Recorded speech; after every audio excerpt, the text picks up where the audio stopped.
Kebakaran waterboom di Desa Wangunrejo. Kamera warga merekam waterboom mangkrak di Desa Wangunrejo, Pati yang mengalami kebakaran.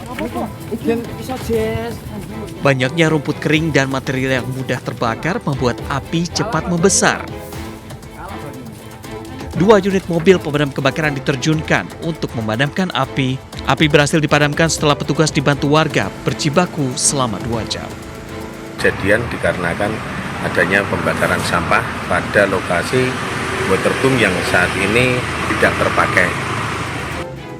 Wahana waterboom ini sejak awal pembangunan belum pernah beroperasi dan mangkrak hingga saat ini. Lahan itu, lokasi ini itu masih milik pengembang. Masih milik pengembang, belum milik perorangan warga desa sini atau Bermansi. Tidak ada korban dalam kejadian ini. Dari Pati, Jawa Tengah, Lazarus Sandi, iNews melaporkan.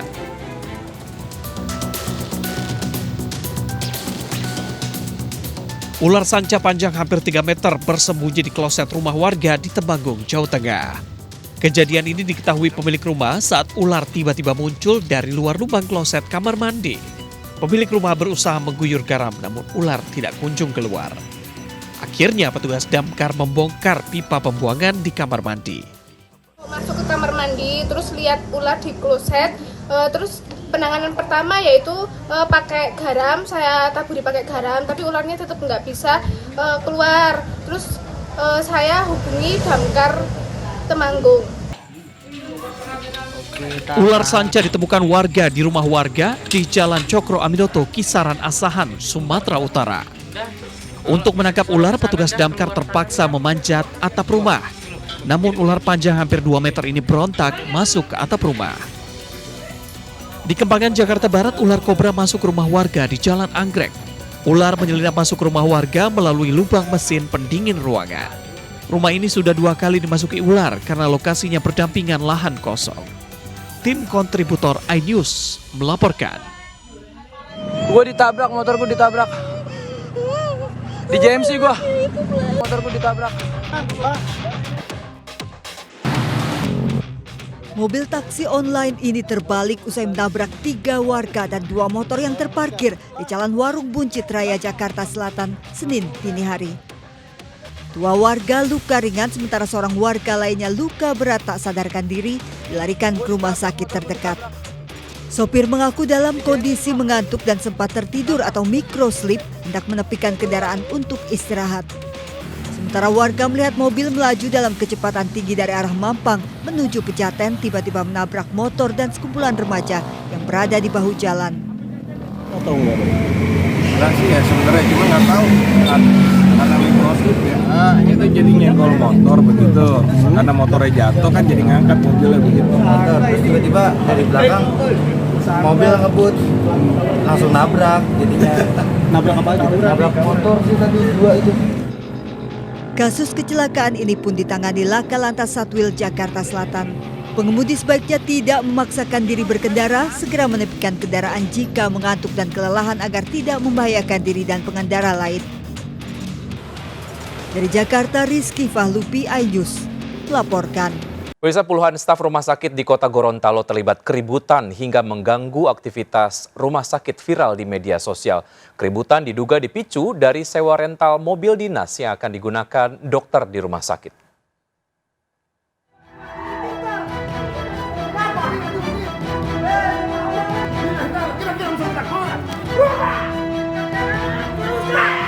Keributan antar staf rumah sakit Aloy Sabu Kota Gorontalo ini terjadi mulai dari luar ruangan. Keributan ini bahkan membuat aktivitas rumah sakit terganggu menjadi perhatian pasien dan warga.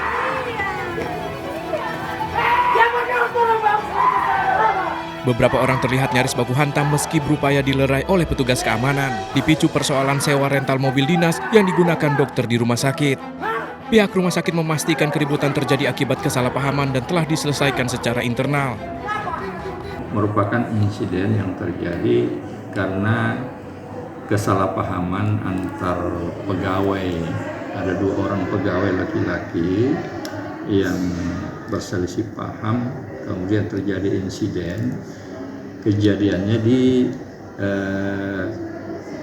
gedung tata usaha, jadi bukan di ruang pelayanan kesehatan.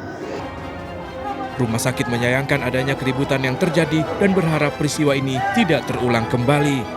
Dari Kota Gorontalo, Nur Faizi Lahasan, iNews melaporkan. Pemirsa, kabel udara di samping pos polisi Jalan Waduk Pluit, Penjaringan, Jakarta Utara terbakar. Akibatnya puluhan rumah mengalami pemadaman listrik.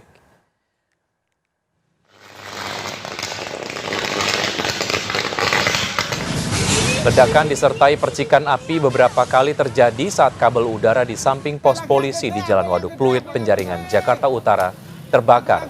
Warga panik lantaran api cepat membesar. Akibat kebakaran ini, pos polisi dan puluhan rumah mengalami pemadaman listrik sementara. Pihak PLN pun melakukan perbaikan bagian kabel udara yang terbakar. Bisa hasil investigasi Kementerian Kesehatan terhadap kematian mahasiswi PPDS Fakultas Kedokteran Undip menemukan fakta baru. Dr. Aulia Risma Lestari diduga diperas.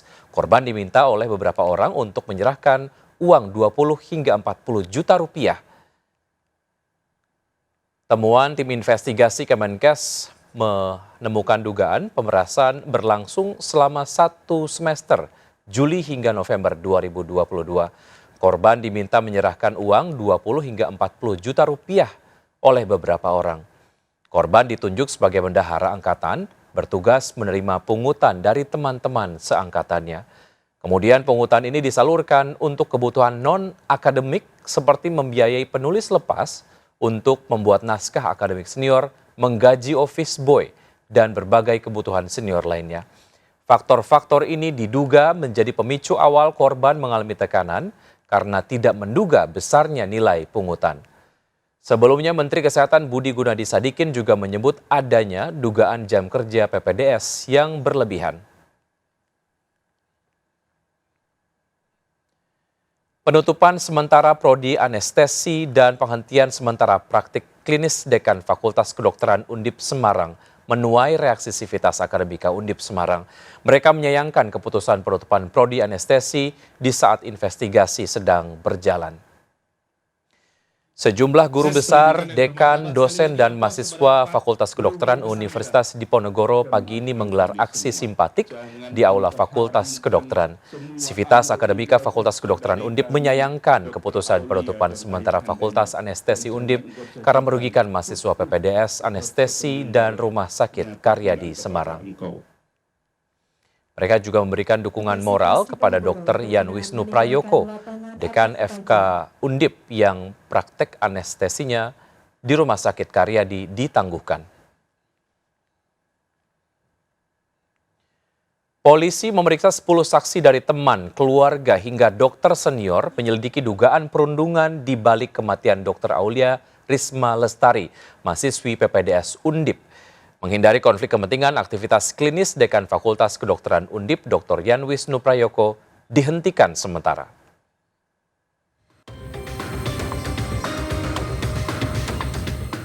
Berkas yang diserahkan Kemenkes berupa rekaman suara curhatan Dr. Aulia pada sang ayah, surat, dan HP korban akan diuji di laboratorium forensik Polri.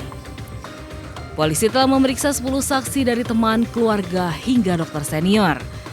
Jika ada mahasiswa PPDS lain yang mengalami perundungan, diminta segera melapor ke polisi.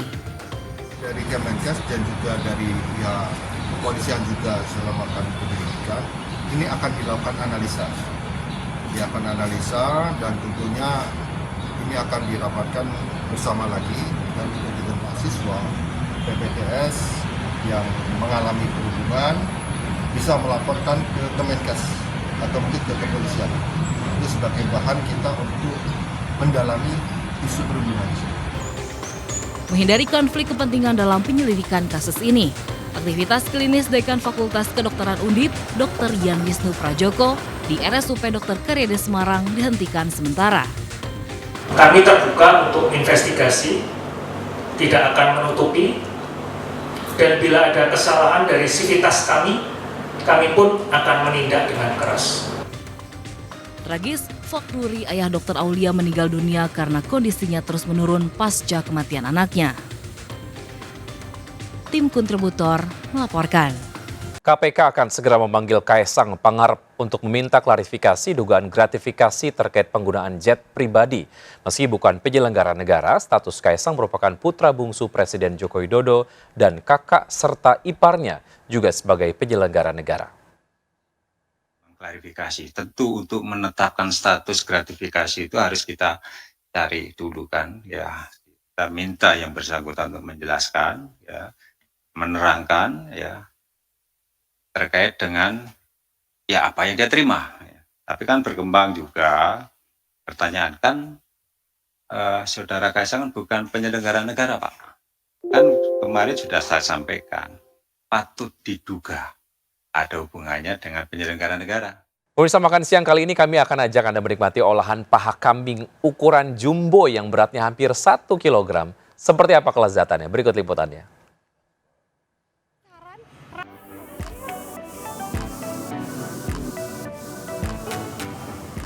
Pemirsa, saya akan ajak Anda makan siang menikmati menu paha kambing yang besarnya hampir 1 kg. Saya penasaran rasanya seperti apa dan juga kenikmatannya. Yuk kita coba ke sana. Kempol, kalau dalam bahasa Jawa artinya paha. Biasanya paha kambing seperti ini dibuat menu tongseng, tengkleng, dan sate. Di warung ini, paha alias kempol yang sudah dimarinasi 2 jam dimasak super istimewa dengan cara dibakar dengan bumbu rempah spesial. Dan ini nih, kempol bakar kambing Mas Fuid. Ukurannya besar sekitar 1 kg, bisa disantap oleh 4 hingga 6 orang. Meski besar, tapi dijamin bumbunya manis dan gurih meresap sempurna dan dagingnya empuk merata. Kempol bakarnya ini bumbunya begitu meresap dan aroma kambingnya nggak berasa sama sekali. Serta karena sudah dimarinasi selama 2 jam, dagingnya begitu empuk, mudah banget lepas dari tulangnya pemirsa. Bagi kamu nih, pecinta pedas wajib cobain sambal bawangnya dan ada sambal ijo serta sambal kecap. Selain kempol bakar, Anda juga bisa menikmati menu daging kambing lainnya, seperti sate, tengkleng, tongseng, dan ada juga sate kelinci. Rata-rata per hari kita habis 100-150 porsi per hari. Tapi kalau ketersediaan stok, kita per hari itu rata-rata 200-250 paha kambing.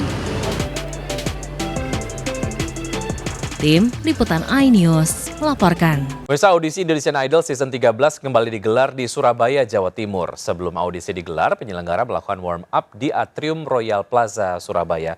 Ratusan penonton hadir memenuhi Atrium Royal Plaza dan bertemu dengan juara 1 Indonesian Idol Season 10, Lyodra Ginting.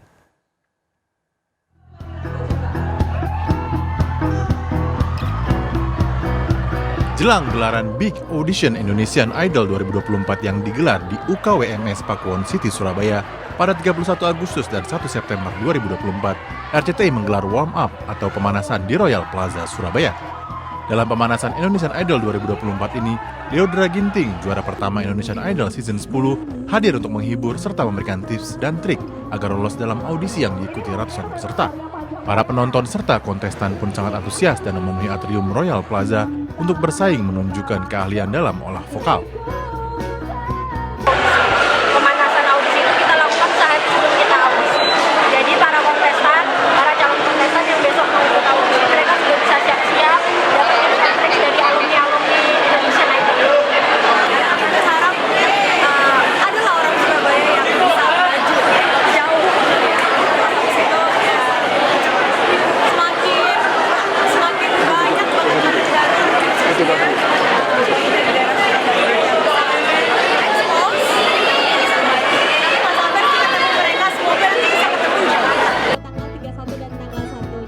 Audisi Indonesian Idol 2024 akan hadir di Yogyakarta, Medan, Bandung, dan terakhir di Jakarta.